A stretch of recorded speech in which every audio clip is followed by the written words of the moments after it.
को। नहीं, देखिए, हमने 40 सीटें शुरुआत में हासिल की थी और अब सारे जब ये पूरा पटक्षेप हो गया है तो फिर हम 40 पे फिर पहुंच गए हैं, यानी कि बैक टू स्क्वायर वन। और अब 2 सीटें हमने जीती हैं। श्रीमती कमलेश ठाकुर जीती हैं देरा से, एक इम्प्रेसिव जीत उन्होंने अर्जित की है। और श्री हरदीप बाबा नालागढ़ से जीते हैं, उन्होंने भी शानदार जीत हासिल की है। तो 3 में से 2 सीटें हम हासिल करने में कामयाब रहे हैं और जिसके साथ हम फिर से जो है 40 सीटों के आंकड़े पर पहुंच गए हैं। और 4 महीने की उथल-पुथल के बाद, 4 महीने की राजनीतिक अस्थिरता, अराजकता के माहौल के बाद हम ये कह सकते हैं कि भारतीय जनता पार्टी का ऑपरेशन लोटस जो है प्रदेश में पूरी तरह ध्वस्त हो गया है। ऑपरेशन लोटस जो कि एक योजनाबद्ध तरीके से भाजपा प्रदेश में लाई थी और एक बहुत बड़ी साजिश प्रदेश सरकार के खिलाफ हुई थी और सरकार गिराने का पूरा ताना बाना बुना गया था। लेकिन प्रदेश की जनता ने अस्वीकार कर दिया। जो घटनाक्रम इसमें घटित होते चले गए कि कोशिश तो शुरुआत यहाँ से हुई थी कि राज्यसभा की सीट वो एक हासिल करके ले गए, और लेकिन पूरे प्रकरण में जो 9 एमएलए शामिल थे उनमें से 6 ने अपनी विधायकी गवा दी। तो अब ये देखा जाएगा कि क्या खोया क्या पाया। 3 विधायक रिपीट कर सके, 9 में से 6 की एमएलएशिप जाती रही।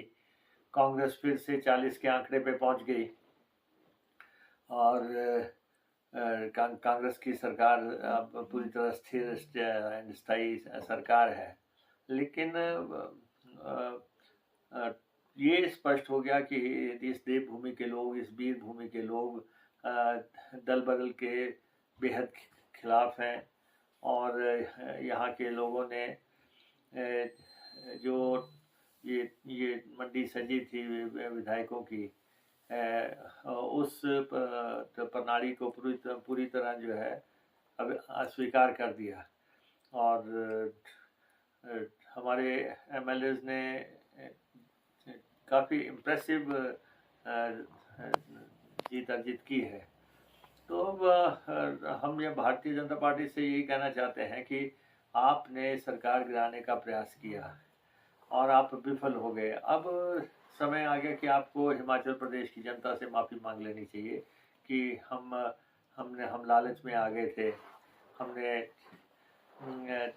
उस लोभ लालच में सरकार को गिराने का कोशिश की और ख़ास तौर पे नेता प्रतिपक्ष जो इस घटनाक्रम के सारे साक्षी रहे, जो कि एक ब्रिज का काम कर रहे थे केंद्र और हिमाचल के बीच में, और जिन्होंने ये पूरी प्लानिंग की। और उनको चाहिए कि उनको जनता से माफ़ी मांग लेनी चाहिए, क्योंकि पहले वो कहते थे 4 जून को सरकार बन जाएगी, फिर वो कह रहे थे कि इन बाई इलेक्शंस के बाद, 3 बाई इलेक्शंस के बाद हम प्रदेश में सरकार बनाएंगे। तो इस पूरे घटनाक्रम में ये लोग प्रदेश की जनता की नज़र में गिरे होंगे। और कांग्रेस ने अपना बजट भी पास किया और घटनाक्रम हुए, सुप्रीम कोर्ट तक बात गई। स्पीकर साहब ने 6 लोगों को जो है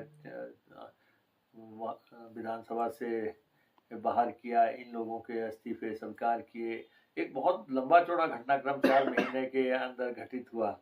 लेकिन विकास को भी इफेक्ट नहीं, वो तो होता ही है। प्रदेश में जब राजनीतिक अस्थिरता का माहौल पैदा होता है तो उससे विकास प्रभावित होता है, कल्याण प्रभावित होता है, गरीब की सेवा का एजेंडा प्रभावित होता है।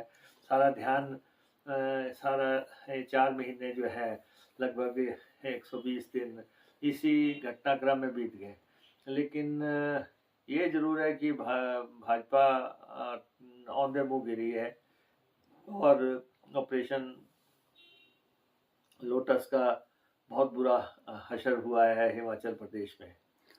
लगातार जयराम जी कह रहे हैं कि 6 CPS का रिजल्ट भी आएगा और उपचुनाव होंगे। क्या मान रहे आप थोड़ा बीजेपी को सबक लेना चाहिए जो ये नतीजे आए, क्योंकि देश भर में भी प्रदर्शन अच्छा नहीं रहा। मैं समझता हूँ कि Jairam ji first time leader of opposition बने, हालांकि चीफ मिनिस्टर रहे हैं, तो मैं चाहूँगा जयराम जी कंस्ट्रक्टिव अपोजिशन की तरफ भूमिका निभाएं, रचनात्मक विपक्ष की तरफ अपना ध्यान केंद्रित करें। शॉर्टकट से सत्ता हासिल करने का योजना तो उन्होंने बनाई, लेकिन उस योजना में उनको बहुत नुकसान हुआ है।